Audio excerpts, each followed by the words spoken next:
Good morning everyone. स्वागत है आप सभी का आपके अपने यूट्यूब चैनल रामगढ़ एडुकेयर में।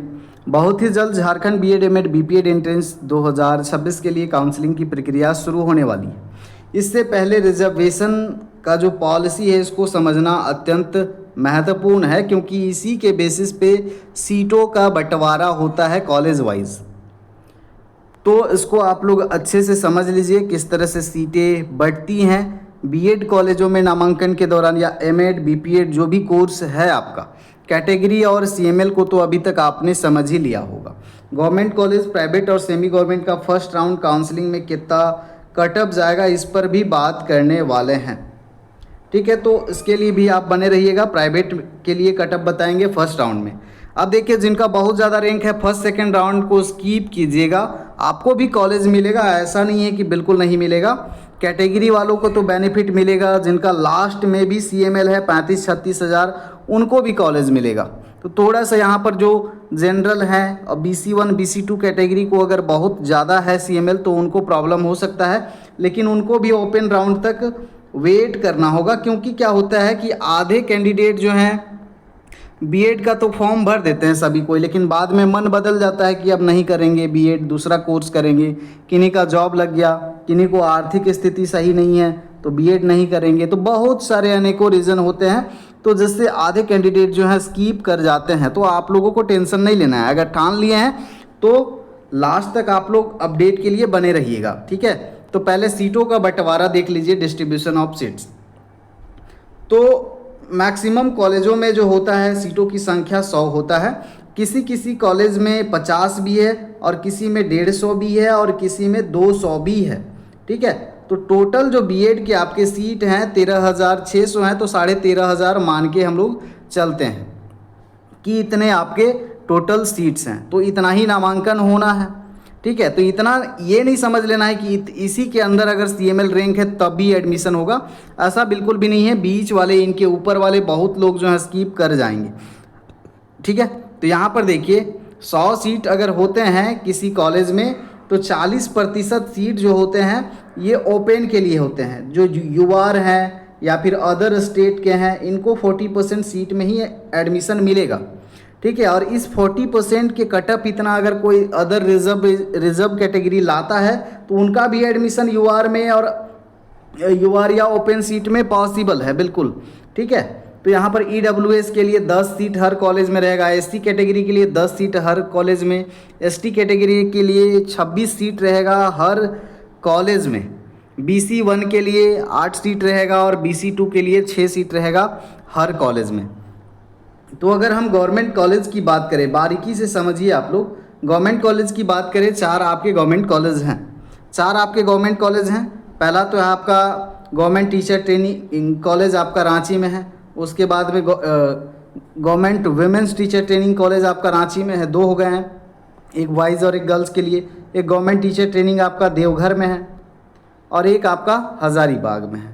तो ये 4 है। तो टोटल सीट कितने हुए? 400 हुए। अब 400 का आप परसेंटेज निकाल लीजिए। अगर यूआर का निकालते हैं तो 400 का परसेंटेज आप निकालेंगे 40%, तो यूआर के लिए सीट बचेगा कितना? 160 यूआर कैटेगरी के कैंडिडेट का एडमिशन होगा। इसीलिए मैं फर्स्ट राउंड में अभी बात कर रहा हूँ। तो फर्स्ट राउंड में जो यूआर कैटेगरी के कैंडिडेट होंगे तो 350 तक जिनका सीएमएल रैंक है उनको गवर्नमेंट कॉलेज मिल सकता है। और ये बाद में आंकड़ा बदल सकता है सेकंड थर्ड राउंड में। बहुत सारे लोग गवर्नमेंट से करने में इंटरेस्टेड नहीं रहते हैं, स्कीप करते हैं, तो उस केस में मैं ये वैरी करके बता रहा हूँ। ये होना तो इतना ही का है, लेकिन इतना 350-400 तक है तो संभावना बनता है यूआर के लिए फर्स्ट राउंड में। सेकेंड राउंड में भी बताएंगे। उसके बाद में यहाँ पर ईडब्ल्यूएस का जैसे 10% है और एससी का भी 10% है। तो 400 सीटों का अगर आप 10% निकालेंगे गवर्नमेंट कॉलेज के लिए तो कितना होगा आपका? 40 होगा। यानी कि जिनका सीएमएल रैंक ईडब्ल्यूएस और एससी कैटेगरी से हैं और सीएमएल रैंक अगर आपका ये कैटेगरी रैंक की बात करें 40 सीट है तो कैटेगरी रैंक अगर 40 तक है तो आपको गवर्नमेंट कॉलेज मिल जाएगा। और मैंने अभी पीडीएफ में चेक करा था तो इनका जिनका 40-45 के आसपास कैटेगरी रैंक है एससी और ईडब्ल्यूएस में, तो 1500-1600 तक जा सकते हैं। तो जिनका CML रैंक 1600-1700 तक है उनको फर्स्ट राउंड में मिलेगा। ST SC और EWS को 1600-1700 CML रैंक अगर है और कैटेगरी से हैं तो आपको 1600-1700 रैंक में भी गवर्नमेंट कॉलेज मिलेगा, क्योंकि रिजर्वेशन का बेनिफिट मिलने वाला है। ST कैटेगरी में देखिए आप निकालेंगे, अगर इसका है 26% तो 26% आपका 104 सीट हो जाता है। तो अगर कैटेगरी रैंक अगर 104 है तो 120 तक अगर आपका कैटेगरी रैंक है ST कैटेगरी में तो आप सेफ जोन में हैं। और अगर CML की बात करें तो CML भी इसका हमने चेक करा था कि 1500-1600 तक 1550 तक जिनका CML रैंक है ST कैटेगरी में उनको पहले राउंड में गवर्नमेंट कॉलेज मिलने की बहुत अधिक संभावना है। तो आप लोग सेफ जोन में हैं। कैटेगरी ध्यान से देखिए, सेकंड थर्ड में ये बढ़ता चला जाएगा। मैं फर्स्ट राउंड की ही बात कर रहा हूँ फ़िलहाल। और BC1 का अगर 400 सीटों में गवर्नमेंट के लिए निकाले परसेंटेज तो 32 सीट होगा BC1 का, और 32 है। अगर आपका BC1 कैटेगरी है 32 यहाँ पर है, लेकिन 32 BC1 में ऐसे 15-20 कैंडिडेट होंगे जिनका UR कैटेगरी में एडमिशन हो जाएगा, क्योंकि ये UR के लिए भी क्वालिफाई कर सकते हैं। तो इस केस में इसको हम बढ़ा करके 50 तक कर देते हैं। तो BC1 में जिनका कैटेगरी रैंक 50 तक है और CML रैंक 600 तक अगर है, 500-600 तक है तो पहले राउंड में मिल सकता है आपको। सेकेंड राउंड में ये 650 तक भी जा सकता है, 700 भी जा सकता है। तो उसके लिए तो सीट मैट्रिक्स जब आएगा, काउंसलिंग के बाद में सीट मैट्रिक्स आता है कि कितने सीट कौन से कॉलेज में खाली रहे, किस कैटेगरी में सीट खाली रहा। ये पहले राउंड के एडमिशन के बाद में सीट मैट्रिक्स हर काउंसलिंग के बाद में निकाला जाता है, ताकि आगे के जो काउंसलिंग है उसमें आप अच्छे से पार्टिसिपेट कर सकें।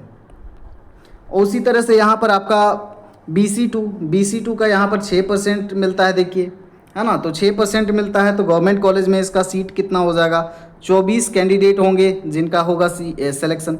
और 24 में से अगर इनके ऊपर अगर BC2 कैटेगरी के अभ्यर्थी 15 हैं, 10, 15, 20 हैं तो उनका UR में हो जाएगा। तब ये जो आंकड़ा है बढ़ करके कहाँ आ जाएगा, 40 तक आ सकता है।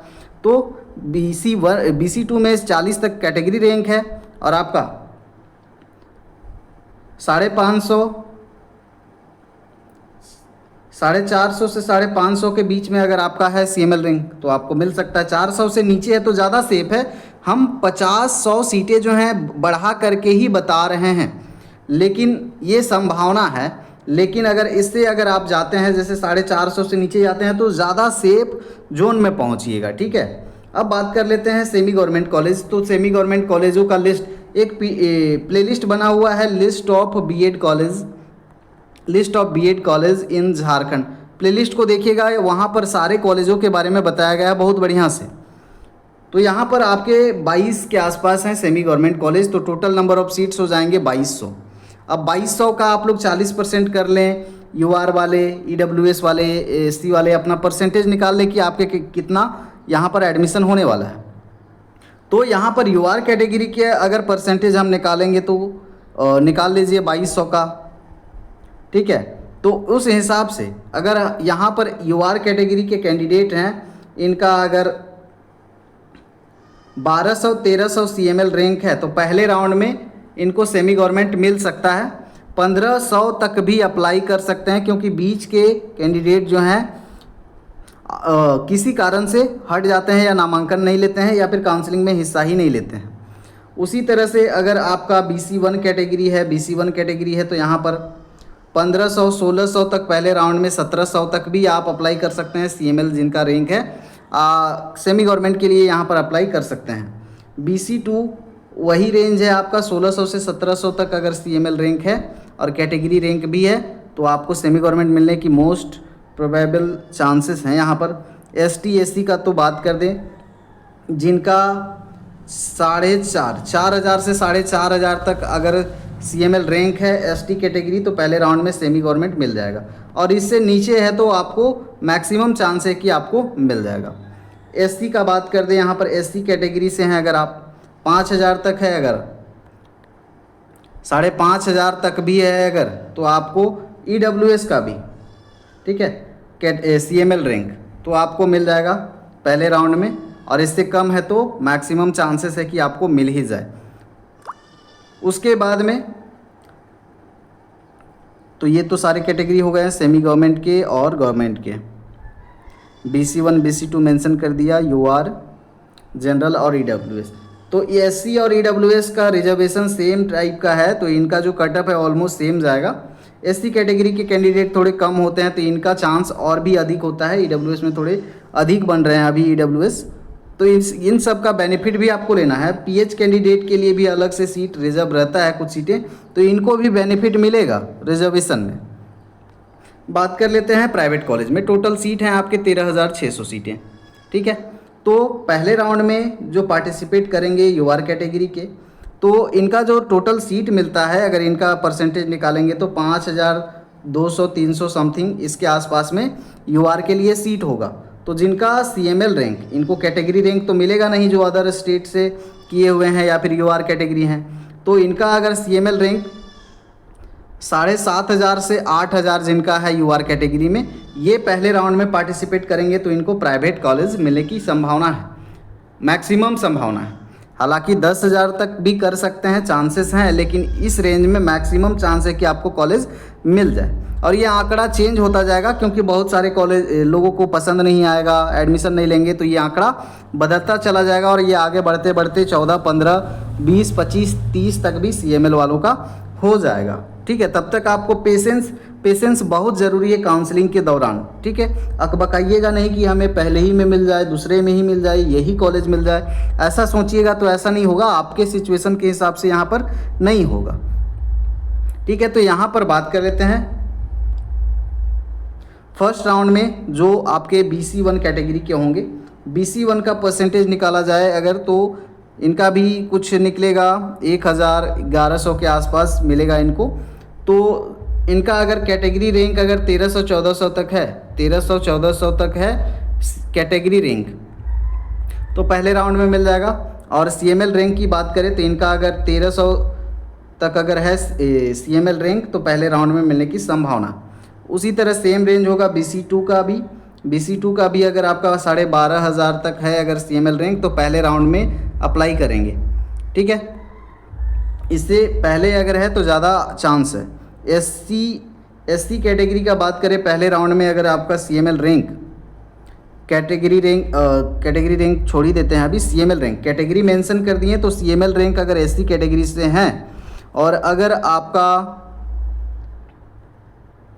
20 से 25,000 तक भी है, 20 से 25,000 तक भी है अगर आपका CML रैंक, तो आपको कॉलेज पहले राउंड में मिलने की संभावना है। और इससे कम है तो मैक्सिमम चांस। ST कैटेगरी की बात करें तो 25 से 30,000 तक अगर CML रैंक अगर गया है तो पहले राउंड में आपको प्राइवेट कॉलेज मिलेगा और इससे कम है तो चांस अधिक है, ठीक है। अब यहाँ पर बाउंड्री नहीं है कि हम एक कॉलेज चूज करें कि 2 चूज करें कि 3 चूज करें। काउंसलिंग में आपको यूनिवर्सिटी चूज करना है और जितने कॉलेज आपको चॉइस फील करने हैं, प्रेफरेंस रखिएगा।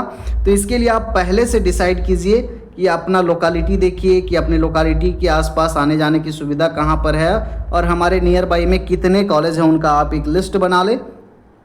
उस हिसाब से काउंसलिंग में आप पार्टिसिपेट करेंगे और सीट मैट्रिक्स को भी ऑब्जर्व करते जाएंगे, है ना। तो चीज़ों को अच्छे से आपको बताया जाएगा। फिलहाल आप लोग जल्दीबाजी में कह रहे थे कटअप क्या होगा पहले राउंड का, इसलिए हम ये सारी चीज़ें को डिस्कस कर रहे थे। ST कैटेगरी का कर दिया हमने। SC और EWS जो हैं, इनका अगर CML रैंक अगर इनका भी वही है 25 से 30,000 तक है तो पहले राउंड में प्राइवेट हो जाएगा। और इनके बाद वालों का भी होगा, घबराना बिल्कुल भी नहीं है। बहुत सारे लोग कॉलेज भी मिलेगा, एडमिशन नहीं लेंगे आर्थिक स्थिति के अभाव में, है ना, इंटरेस्ट कम हो गया या भी देखेंगे वैकेंसीज नहीं आ रही हैं, बहुत सारे रीज़न हैं, ठीक है। तो जिनको ठान लिए हैं कि एडमिशन लेना है तो आप लोग जो है ना पेशेंस बनाए रखेंगे और सेकेंड राउंड काउंसलिंग में कितने रैंक तक पार्टिसिपेट करेंगे उनको भी बताएंगे। अब यहाँ पर बाउंड्री नहीं है कि मेरा इतना रैंक है तो 30,000 है तो क्या पहले राउंड में पार्टिसिपेट नहीं कर सकते, 35,000 है तो नहीं कर सकते, बिल्कुल कर सकते हैं। ये आपकी इच्छा है, आपको कोई रोकने टोकने वाला नहीं है। और ये जो क्या है लॉटरी जैसा है। अब जिस कॉलेज में आपने चॉइस फिल किया हुआ है, अगर आपका रैंक बहुत ज़्यादा है लेकिन उस कॉलेज में आवेदन बहुत कम गए, लोग इंटरेस्टेड कम है, या आपके कैटेगरी के आवेदन बहुत कम गए, तो आपका अधिक रैंक होते हुए भी वहाँ पर चांस है कि आपको कॉलेज मिल जाए। ऐसा भी सिचुएशन हो सकता है। तो ये लॉटरी जैसा है, कौन किस में डालेगा, किस कॉलेज में कितने कैटेगरी जाएंगे, तो ये अभी कहना मुश्किल है ना। ठीक है, तो इन चीज़ों को आप समझिए। और काउंसलिंग होते रहता है सेकंड थर्ड, तो सावधानी से कीजिए काउंसलिंग, ताकि बार बार चार्ज न लगे। जितना बार काउंसलिंग कीजिएगा उतना बार आपको चार्ज देना होगा। और पैसों की कमी नहीं है तो कोई बात नहीं है, सभी राउंड में आप पार्टिसिपेट कर सकते हो, चाहे जितना भी रैंक हो, जिस भी कैटेगरी से आप बिलोंग करते हो। अब मैं कॉलेज का लिस्ट दे दूंगा आपको, यूनिवर्सिटी वाइज दे दूंगा। सेमी गवर्नमेंट कॉलेज का भी लिस्ट का पीडीएफ बना हुआ है, पहले से अगर देखना है तो जो प्लेलिस्ट हमने सजेस्ट किया है उसको देख लीजिए, या फिर हम सेपरेट वीडियोस भी लाएंगे। तब तक के लिए आप लोग बने रहिएगा हमारे साथ में। धन्यवाद।